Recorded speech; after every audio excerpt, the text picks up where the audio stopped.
Assalamualaikum warahmatullahi wabarakatuh. Saya Jessica Azalia Win Exelinda dengan NPM 2314159 dari kelompok 4 yang akan mempresentasikan materi tentang memahami pengelolaan skor, memahami karakteristik, dan kriteria tes yang baik. Baik, langsung saja materi yang pertama yaitu teknik pengolahan data hasil evaluasi. Yang pertama, memahami teknik pengolahan skor. Teknik pengolahan skor adalah metode sistematis untuk mengubah respon mentah atau hasil kinerja seperti jawaban tes, esai, atau perilaku menjadi nilai numerik atau skor. Tujuan utamanya adalah untuk memastikan bahwa proses penilaian bersifat objektif, konsisten, dan dapat diandalkan, sehingga skor yang dihasilkan benar-benar merefleksikan tingkat pengetahuan atau keterampilan individu yang kemudian siap untuk diinterpretasikan dan dianalisis. Menurut Zainal Arifin, ada 4 langkah pokok dalam mengelola data hasil tes, yaitu men-skor dengan alat bantu seperti kunci jawaban dan pedoman konversi, mengubah skor mentah menjadi skor standar berdasarkan norma tertentu, mengkonversikan skor standar ke dalam nilai huruf atau angka, serta menganalisis soal untuk mengetahui validitas, reliabilitas, tingkat kesukaran, dan daya pembeda jika diperlukan. Dalam mengolah skor mentah atau raw score menjadi nilai huruf dan skor standar dengan urutan uraian sebagai berikut. 1. Mengolah skor mentah menjadi nilai huruf. 2. Mengolah skor mentah menjadi skor standar 1 sampai dengan 10. 3. Mengolah skor mentah menjadi skor standar Z dan T. Masuk ke pembahasan kedua, yaitu penilaian acuan patokan. Penilaian ini berfokus pada pencapaian kompetensi atau kriteria tertentu yang telah ditetapkan sebelumnya. Artinya, siswa dinilai berdasarkan seberapa baik mereka mencapai tujuan pembelajaran yang telah ditentukan, bukan berdasarkan perbandingan dengan siswa lain. A. Pengolahan skor mentah menjadi nilai huruf merupakan proses transformasi data numerik yang diperoleh dari penilaian seperti tes, tugas, atau ujian menjadi kategori kualitatif yang lebih mudah dipahami dan diinterpretasikan. Proses ini biasanya melibatkan penentuan ambang batas atau rentan skor yang spesifik, di mana skor yang jatuh dalam rentang tertentu akan ditetapkan ke nilai huruf. Misalnya, 9 sampai dengan 100 sama dengan nilai A, 80 sampai dengan 89 yaitu nilai B, dan seterusnya. Kemudian pembahasan yang B, skor mentah menjadi skor standar 1 sampai dengan 10, yakni mengubah skor mentah menjadi skor standar 1 sampai dengan 10 adalah proses transformasi statistik yang menempatkan skor individu pada skala yang seragam dan mudah diinterpretasikan, seringkali disebut sebagai STA9 atau skala 10. Oke, masuk ke pembahasan ketiga, penilaian acuan patokan. Penilaian ini adalah metode evaluasi di mana kinerja seorang peserta didik dibandingkan dengan kinerja kelompok pembanding atau kelompok norma yang telah mengikuti tes yang sama. Tujuannya adalah untuk menentukan posisi relatif siswa tersebut dalam kelompoknya. Hasil penilaian ini sering dinyatakan dalam bentuk persentil, skor standar Z atau T, atau nilai huruf yang didasarkan pada distribusi nilai di dalam kelompok tersebut. Misalnya hanya 10% teratas yang mendapatkan A.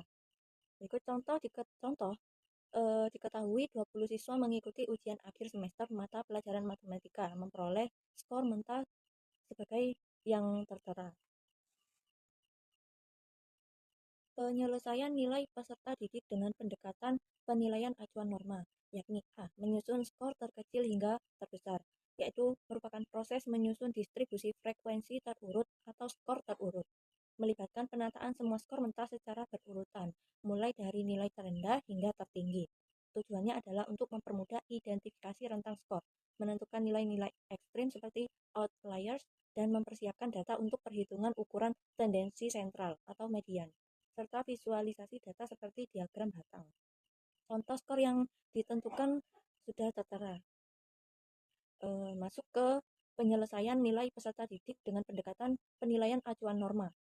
Contoh-contohnya, yakni 1. Mencari rentangan atau range, yaitu skor terbesar dikurangi skor terkecil. Contohnya 57 dikurangi 17 sama dengan 40.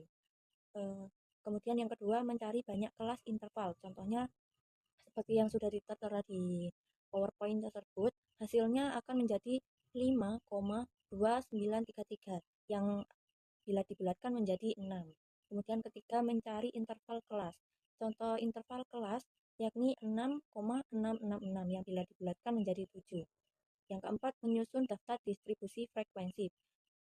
Di PowerPoint sudah ada contoh bentuk tabel. Kemudian masuk ke B, menghitung rata-rata aktual.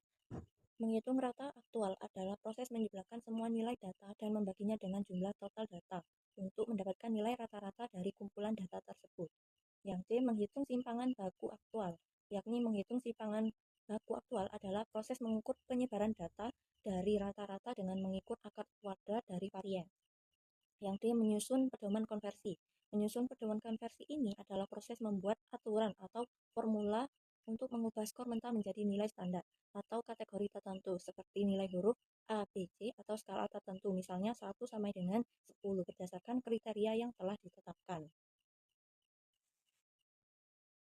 Masuk ke pembahasan terakhir saya, yakni keempat, meranking siswa.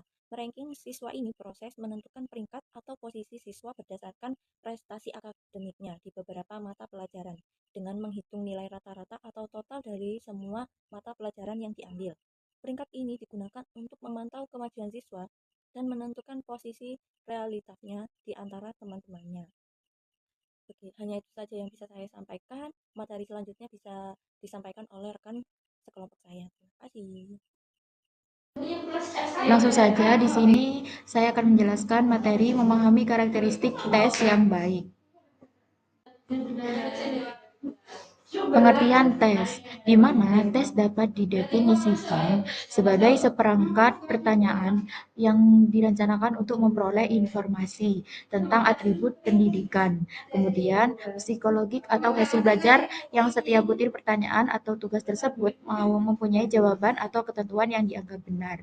Sehingga tes adalah alat atau prosedur sistematis untuk mengukur dan mengevaluasi kemampuan individu atau kelompok secara objektif, akurat, dan terstandar. Kemudian, karakteristik sebagai suatu alat pengukur yang digunakan untuk mengukur, membandingkan, dan memperoleh suatu informasi yang akurat.